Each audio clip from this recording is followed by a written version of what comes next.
17 বছর 18 বছর দেশে কোনো উন্নয়ন হয় নাই। সর্বাঙ্গে ব্যথা ওষুধ দিব কোথা, আমাদের সরকারের হয়েছে এই অবস্থা।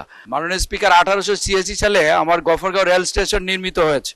সেটি এখন অনেকাংশে হাঁটু পানি থাকে, যাত্রীরা চলাফেরা করতে পারেন না। আর ঢাকা থেকে জামালপুর যে রেল লাইনটি, সেটিও ব্রিটিশ আমলে নির্মিত। গফরগাঁও রেল স্টেশনটি 1886 সালে ব্রিটিশ আমলে নির্মিত। মশাখালী রেল স্টেশনেও তাই, যাত্রীরা পানির মধ্যে থাকেন, হাঁটু পানির মধ্যে দাঁড়িয়ে টিকিট কাউন্টারে দাঁড়িয়ে থাকেন। এটা অবশ্য বর্তমান সরকারের দায় না, এই দায়টি বিগত ফ্যাসিস্ট আমলে 17 বছর 18 বছর দেশে কোনো উন্নয়ন হয় নাই। এখন সর্বাঙ্গে ব্যথা ওষুধ দিব কোথা, আমাদের সরকারের হয়েছে এই অবস্থা।